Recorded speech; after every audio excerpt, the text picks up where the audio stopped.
Hermanos, vamos nuevamente a la epístola de Judas. Ustedes ven, estoy en el versículo 3 y ya se nos acabó esta corta media semana. Vamos a leer el versículo 3 y el versículo 4. Amados, ayer vimos eso. Por la gran solicitud que tenía de escribiros acerca de nuestra común salvación, me ha sido necesario escribiros exhortándoos que contendáis ardientemente por la fe que ha sido una vez dada a los santos.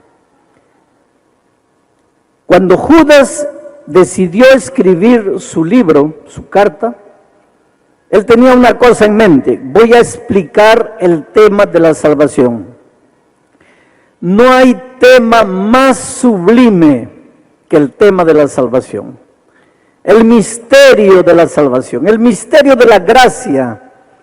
Como hombres pecadores, perdidos, podemos encontrar perdón, podemos encontrar una nueva oportunidad, podemos encontrar salvación en Cristo. Pues Judas quería tratar ese tema, pero él dice: yo quería tratar del tema de la salvación, pero ya que algunos están entrando a la iglesia torciendo el maravilloso tema de la salvación, necesito exhortaros para que contendáis ardientemente por la fe que ha sido una vez dada a los santos. Para que contendáis ardientemente.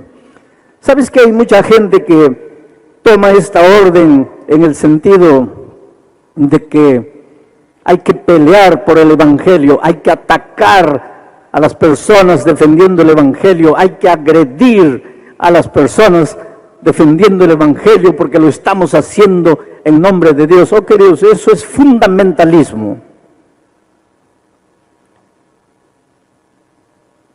Cuando tú atacas a alguien pensando que estás defendiendo el Evangelio, necesitas rebautizarte de nuevo, pero hay que llenar el tanque mitad hielo y mitad agua y dejarte una hora remojándote ahí,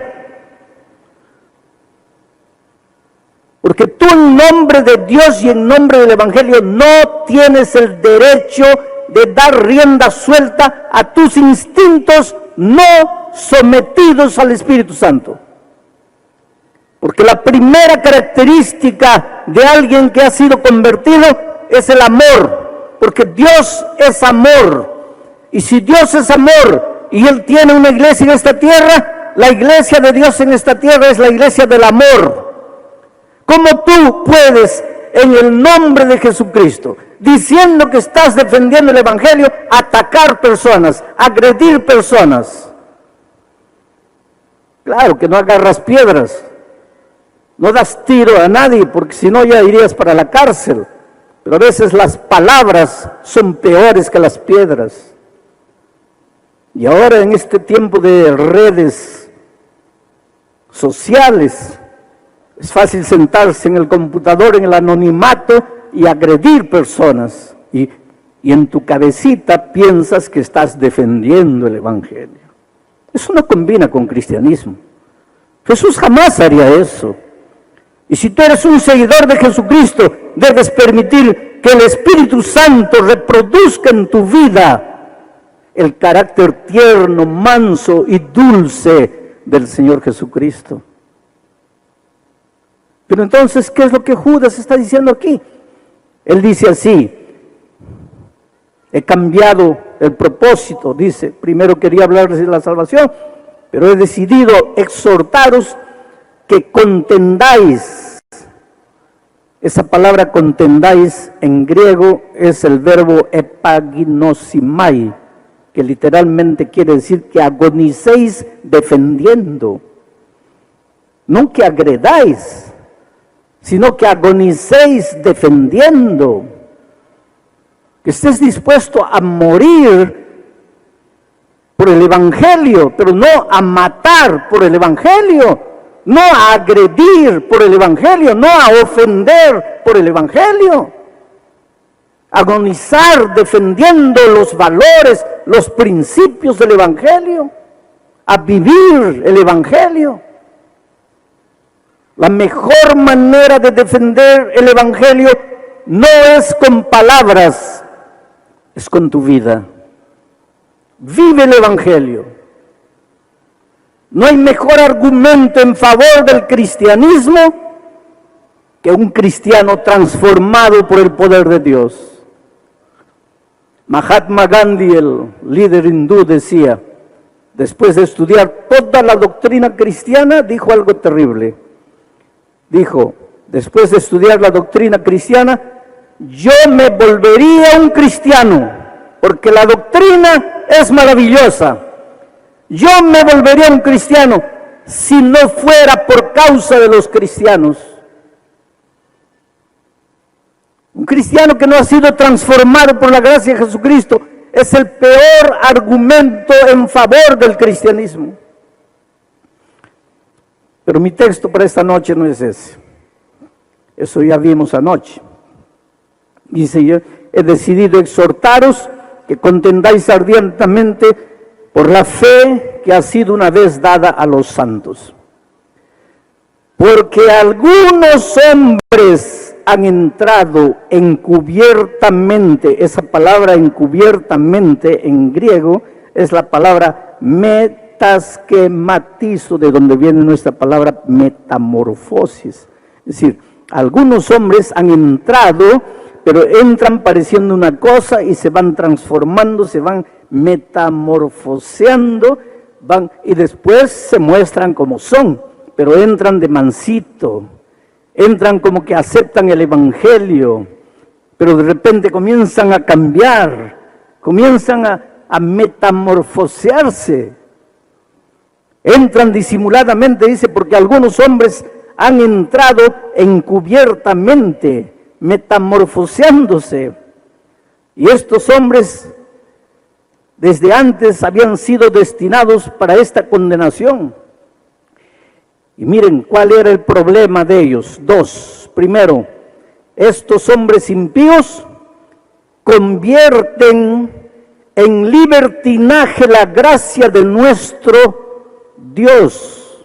Primer problema. Toman la gracia de Jesucristo y la transforman en libertinaje.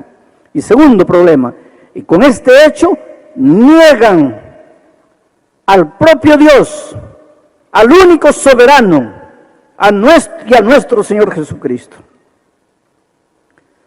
Vamos a analizar estos dos conceptos de apostasía que comenzaban a entrar en la iglesia. Dice, estos impíos convierten la gracia de Dios en libertinaje. Trata de pensar lo que está diciendo Judas. Estos impíos tratan de convertir la gracia de Dios en libertinaje. Quiere decir que esta gente habla de la gracia. Esta gente predica acerca de la gracia. Esta gente enseña acerca de la gracia. Pero Judas le dice, estos impíos. ¿Cómo puede alguien que cree en la gracia ser impío? ¿Cómo puede alguien que predica, que enseña, que canta sobre la gracia ser impío? Pero es lo que Judas dice. ¿Y por qué los llama impíos? La raíz de impío, malo, malvado, pero que entra disfrazado a las filas de la iglesia. Estos impíos toman un tema tan lindo, tan maravilloso como es la gracia de Jesucristo. ¿Qué es lo que te enseña la gracia de Jesucristo? Hijo, no importa quién eres, no importa cómo vives, no importa lo que has hecho, ven a los brazos del Señor Jesucristo para nacer de nuevo, ven para que seas transformado. Pero ¿qué hacen estos impíos? Ellos te dicen así, ven, la gracia de Jesucristo es abundante. No necesitas hacer nada para salvarte porque Cristo lo hace todo. Tú puedes continuar viviendo en tu pecado, pero Dios es amor, y como Dios es amor, ya estás salvo. Dios es amor, su amor no va a acabar nunca, y como no va a acabar nunca, tú puedes continuar viviendo tu vida de pecado y vas a ser salvo, porque como Dios es amor, finalmente todos se van a salvar. La diferencia es bien sutil. La verdadera gracia de Cristo no es solamente gracia perdonadora, es gracia transformadora. Pero lo que estos impíos enseñaban es, la gracia de Cristo es permiso para que continúes viviendo como quieras vivir, porque Dios te ama tanto que de todas maneras te vas a salvar. Y querido, nunca como hoy hemos vivido en tiempos cuando la gracia maravillosa de Cristo ha sido transformada en libertinaje. Libertinaje no es libertad, porque la libertad demanda responsabilidad, el libertinaje no. El libertinaje es hacer lo que tú quieres, vivir como tú quieres, andar como tú quieres y por donde tú quieres. Eso es libertinaje. Libertad está ligada a la responsabilidad. Nunca como en nuestros días se ha defendido tanto la gracia de Cristo, en el sentido de que puedes vivir como quieras, puedes hacer lo que quieras.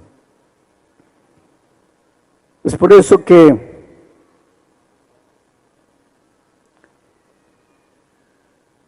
un hombre que duerme con otro hombre y no quiere abandonar el camino del pecado, dice que porque Dios es misericordioso y abundante en gracia, lo va a aceptar en su pecado. Oh, querido, Dios te ama mucho. Y te digo una cosa, no hay pecado que puedas haber cometido en la vida que Dios no te pueda perdonar. Dios es poderoso. No hay nada en tu vida que Dios no pueda transformar. Puedes venir a Él, leproso, inmundo, sucio, caer a sus brazos, pero su poder, su gracia, su amor te transforma. No te deja como estás. Pero una de las apostasías que estaba entrando a la iglesia en los tiempos de Judas es el hecho de que no te preocupes con tu vida, porque Dios te ama, porque su gracia es abundante. Y en los tiempos de Cristo, para eso había que hacer una cosa. En los tiempos de Judas, para eso había que hacer una cosa. Había que sacar de la Biblia el concepto de la ley. ¿Sabes qué? En la iglesia primitiva habían dos problemas con relación a la ley. Primer problema, los judaizantes. Los judaizantes enseñaban que tenías que guardar la ley para salvarte. Un error, una apostasía. Saca de tu cabecita la idea de que tienes que guardar mandamientos para salvarte, querido. Saca de tu cabeza la idea de que tienes que cumplir la ley al pie de la letra para salvarte. Porque si tienes que cumplir la ley para salvarte, entonces la salvación no es por gracia, es por obras. La justicia no es de Cristo, es tu justicia humana, trapo de inmundicia. Pero los judaizantes en la iglesia primitiva venían y enseñaban, decían, no, hay que cumplir la ley al pie de la letra para salvarse. Pablo fue un defensor de la gracia de Cristo. Pablo se levanta como el apóstol de la gracia para decir, no necesitas hacer nada para salvarte. Solo tienes que creer, solo tienes que aceptar, solo tienes que rendirte, solo tienes que entregarte. La salvación no es por lo que haces, no es porque te portas bien, no es porque cumples mandamientos, no es porque cumples la ley. La salvación es únicamente por la gracia de Cristo. Pero entonces aparece el otro ramo y dice así: somos salvos únicamente por la gracia de Cristo, ya no necesitamos ley. La ley fue ya para el tiempo del Antiguo Testamento. Hoy en el Nuevo Testamento ya no necesitamos ley porque somos salvos por la gracia de Cristo. Pero querido, te digo una cosa esta noche: somos salvos únicamente por la gracia de Cristo. Esa es una de las verdades más cristalinas de la Biblia. Pero porque somos salvos por la gracia de Cristo, la ley no deja de existir. Inclusive porque el apóstol Juan, aquí en Juan, capítulo 3, versículo 4, mira lo que dice: todo aquel que comete pecado, infringe también la ley, porque el pecado es la infracción de la ley. Ahora, si después de Cristo ya no existe ley, ya no existe pecado, porque el pecado es la infracción de la ley. Y si ya no existe pecado, ¿para qué gracia? Ya no tiene sentido la gracia. La gracia tiene sentido porque existe pecado. Y el pecado existe porque existe la ley. Porque el pecado es la transgresión de la ley. Ahora, Juan no dice que te vas a salvar guardando la ley. En absoluto. La salvación es únicamente por la gracia de Cristo. Pero la ley continúa en vigencia. No tengas miedo de la ley. Si esta noche viniera Jesucristo y te preguntara: hijo, ¿me amas? ¿Cuál sería tu respuesta? Sí, Señor, tú sabes que te amo.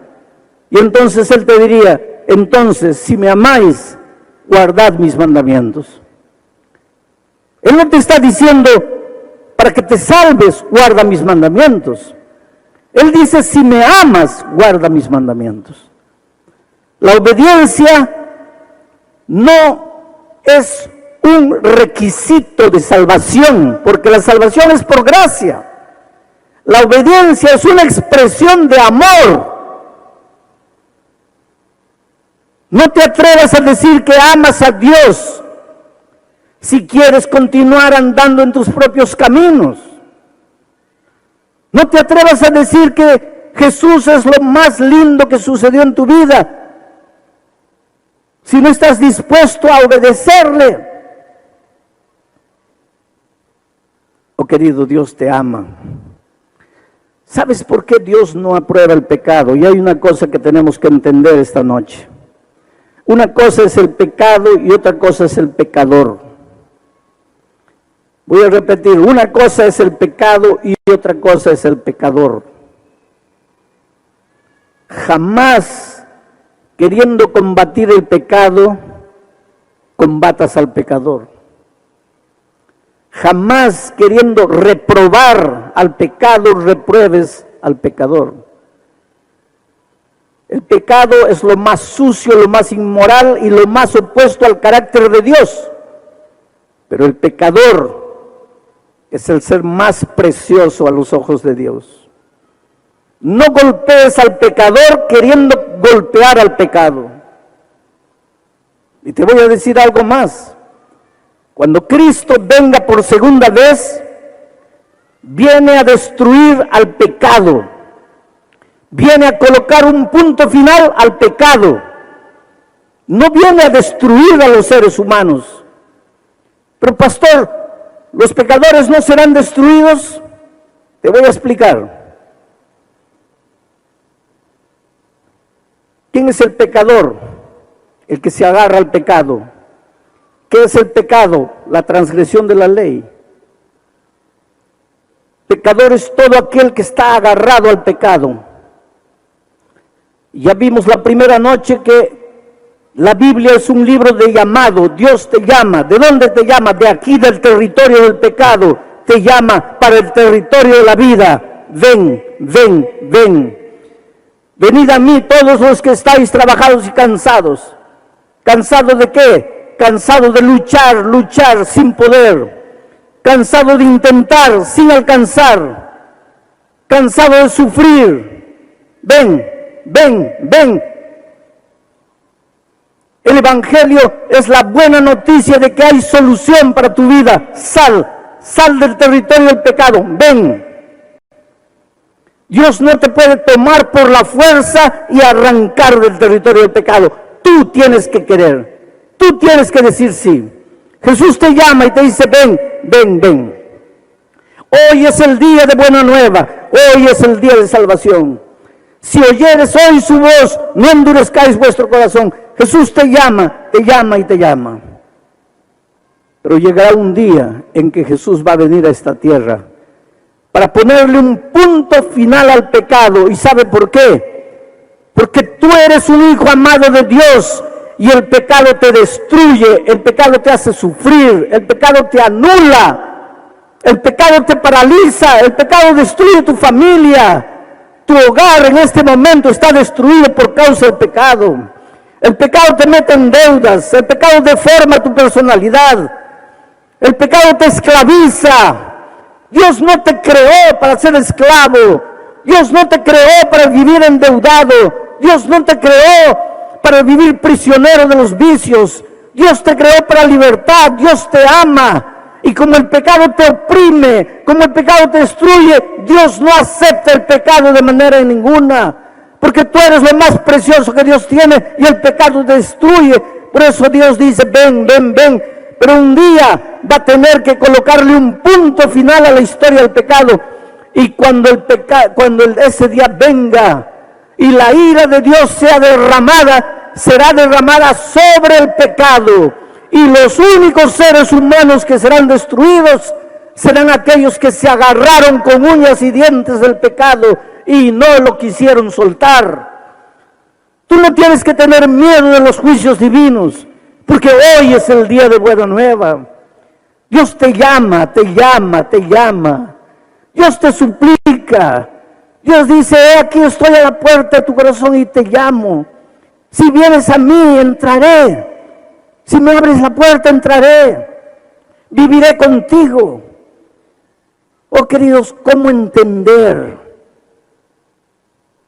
que la gracia de Cristo no es licencia para pecar?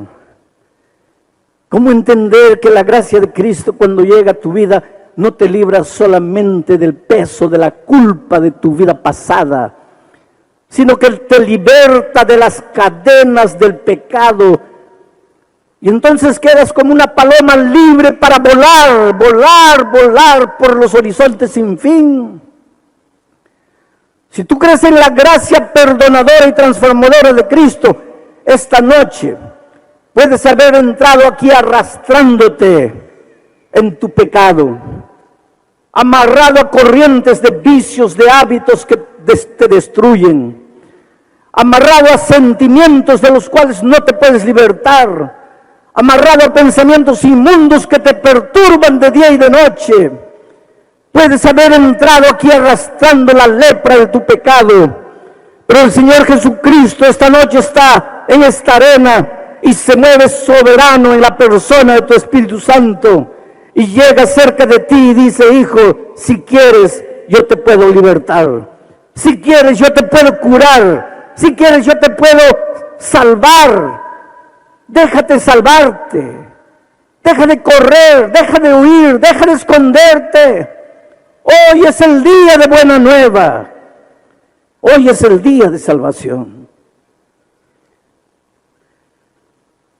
En Santa Cruz de la Sierra,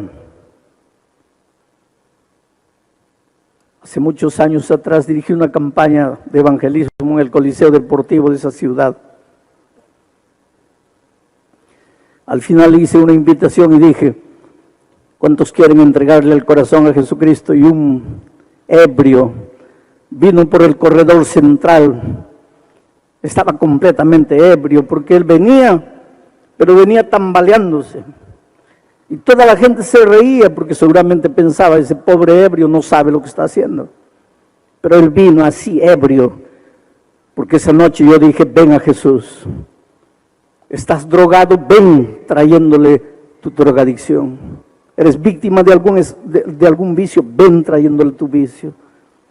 No puedes sacar de tu corazón el odio, ven trayéndole tu odio. Ven a Jesucristo como estás. Recibe la gracia perdonadora, pero también recibirás la gracia transformadora. Ven a Jesucristo como estás. Y ese borracho creyó y fue allá tambaleando. Llegó aquí adelante y comenzó a llorar, llorar, llorar. Pues todos los ebrios lloran, eso no es novedad. Mucha gente llegó aquella noche al llamado, mucha gente. A la noche siguiente yo dije, los que han venido anoche ya no se levanten hoy. ¿Cuántos quieren entregar el corazón a Jesús? Y la primera persona que se levantó fue de nuevo el ebrio y vino todo tambaleando por el corredor.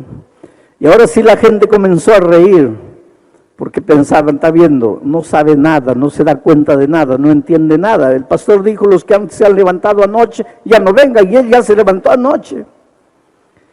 La tercera noche dije, ¿cuántos quieren aceptar a Jesús esta noche? Los que se han levantado las otras noches no vengan. Y pensé, el ebrio se va a levantar, pero el ebrio no apareció. No apareció la cuarta noche, ni la quinta, ni la sexta noche. La penúltima noche apareció.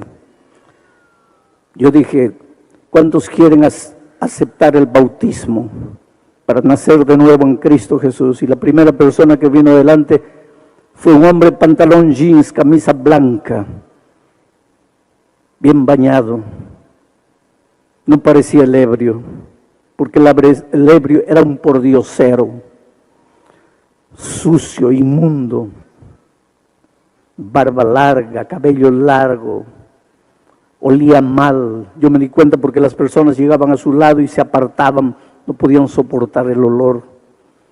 Pero ahora estaba bien bañado, se notaba que se había echado gel en el cabello. Y aquí adelante lloraba y lloraba y lloraba. Yo le dije, creo que te conozco. Y él dijo, sí, pastor, el borracho, el ebrio soy yo. Pero ya no estaba ebrio. Esa noche fui al camarín y cuando ya salía para el hotel, lo encontré en el corredor llorando. Le pregunté, ¿por qué lloras? Y él me dijo, mire, es que yo quería bautizarme esta noche, pero los hermanos no quieren. ¿Y por qué no quieren? Porque dice que yo al comienzo de la semana estaba borracho y ¿cómo me voy a bautizar ahora? Me han pedido que espere un poco. Y está bien, pastor, yo voy a esperar. Pero si ellos conocieran mi historia, ellos no me pedirían que espere. ¿Y cuál es tu historia? Y él me contó. Con 20, 21 años, era ingeniero de minas de una de las más grandes empresas mineras allá de Bolivia. Se casó, fue a la luna de miel. Cuando estaba regresando, sufrió un accidente de tránsito, cayó, murió la esposa, él salió vivo. Y él contándome la historia, él lloraba y decía, pastor, yo maté a mi esposa, una joven de 20 años, en la flor de la vida. Le dije, no, me estás diciendo que fue un accidente. Sí, pastor, pero quien tenía que morir era yo, quien estaba manejando el carro era yo. ¿Por qué salí vivo? ¿Por qué ella murió? Y él me dice, en ese tiempo yo no conocía a Jesucristo. Yo, querido, yo te pregunto, cuando el dolor de esta vida llega, porque el dolor llega, a veces el dolor de esta vida te golpea aquí en el hígado, te deja sin poder respirar. Cuando un hijo muere, cuando pierdes el empleo, cuando te dicen que estás con cáncer, cuando te dan solo 2 meses de vida, cuando el dolor te llega. Y si tú no tienes a Cristo, ¿qué haces? Pues él me dijo, pastor, en ese tiempo yo no tenía a Jesús. Entonces comencé a beber para olvidar mi dolor, beber. En 6 meses perdí el empleo. Bebía todos los días. Perdí la familia, perdí los amigos, perdí todo. Pastor, durante 30 años He vivido en la calle, haraposo, mendigo, pidiendo limosna para beber. 30 años sumergido en el vicio, durmiendo en los cementerios, durmiendo en la calle. Y la primera noche que entré aquí, yo no entré porque quería escuchar el evangelio, sino porque la puerta estaba abierta. Y a pesar que yo estaba borracho, entendí lo que usted dijo, que Jesús me ama,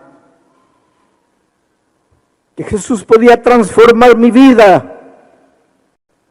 Y cuántas veces yo, en las noches frías, levanté los ojos al cielo y dije, Dios mío, ¿para qué vine al mundo? ¿Para qué estoy aquí? ¿Para qué nací? Y ahora usted me decía que si le entregaba mi vida a Cristo, su gracia perdonadora sería también su gracia transformadora. Y yo creí, pastor, y por eso la primera noche, así ebrio, fui adelante. Y la segunda noche, ¿usted piensa que yo no entendí? Yo entendí. Usted dijo que no vinieran las personas de la noche anterior. Pero es que la noche anterior, después de aceptar a Jesucristo, yo salí y continué bebiendo. Entonces la siguiente noche dije, mi decisión de ayer ya no sirvió. Me voy a entregar de nuevo. Por eso vine, aunque la gente no entendía y se reía de mí. Pero esa noche salí y ya no bebí. Y pastor, hoy está completando 5 días, después de 30 años que he bebido todos los días. Hoy completo 5 días sin colocar una gota de alcohol en mi boca. Eso es un milagro. Y yo te digo una cosa, querido, eso es un milagro. La vida cristiana está hecha de milagros. Mientras estés prisionero del pecado, justificando tu pecado, explicando tu pecado, tratando de driblear la palabra de Dios, mientras estés tratando de esconderte en tus propios argumentos, no eres feliz, no tienes paz en el corazón. Necesitas rendirte, necesitas entregarte. Hoy es el día de buena nueva, hoy es el día de salvación. Y ese hombre se entregó y quería bautizarse, y los hermanos le dijeron, no puedes bautizarte porque hace 5 días estabas borracho. Había un hermano que estaba al lado escuchando todo, y se acercó y lo abrazó, emocionado, y le dijo, hermano, perdóname, soy yo el que dije que no podías bautizarte, pero es que yo no conocía tu historia. Si tú quieres, puedes bautizarte. Yo te digo una cosa en el nombre de Jesús, no juzgues a las personas.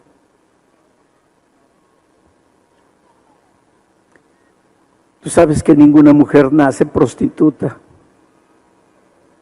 La vida la hace así. Nadie nace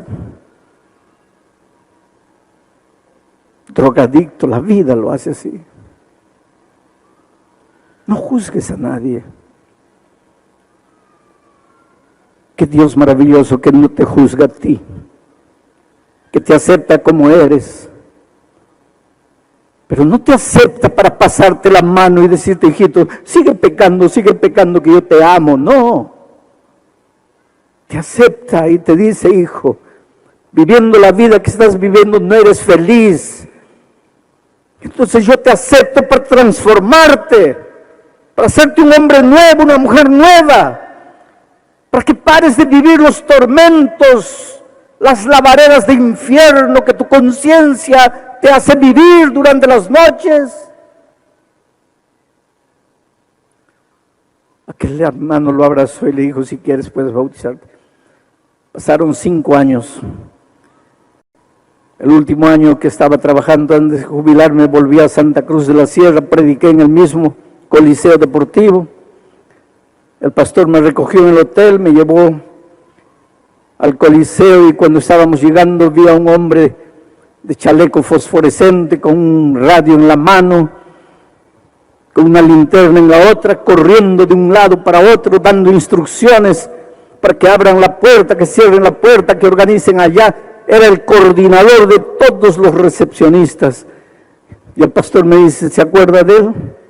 No, ese es el ebrio que se levantó 5 años atrás. Ahora transformado, ahora un príncipe en el reino de Dios. Oh, querido, yo te digo, tú no tienes idea de a dónde Dios te va a llevar. Anoche entró a este auditorio un hombre con la vida destruida, hogar destruido, el peso de la conciencia golpeándolo. Ayer en la noche salía llorando de este auditorio y abrazó a un pastor y le dijo,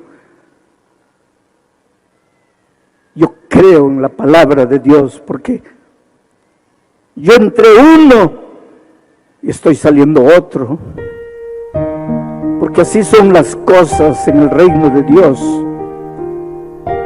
Tú vienes a Él como eres, andrajoso como el hijo pródigo, oliendo a estiércol de puerco, cubierto de trapos de inmundicia. El Padre en su amor te recibe, pero no para dejarte vistiendo trapos de inmundicia. Él te baña, Él te da su manto de justicia divina. Él te hace hijo de nuevo del reino de Dios. Y no importa lo que has hecho con tu vida. Nunca digas, Dios mío, ¿qué hice con mi vida? Pregúntate, Dios mío, ¿qué haré con mi vida a partir de hoy? Porque hoy es el día de buena nueva. Hoy es el día de salvación. Las 2 noches anteriores ustedes se han levantado aceptando a Jesucristo como su Salvador. Esta noche voy a hacer otra invitación. Si tú quieres prepararte para el bautismo y sellar tu pacto de amor con Dios un día, yo te voy a pedir que te levantes y vengas diciendo, Señor Jesús, yo quiero nacer del agua y del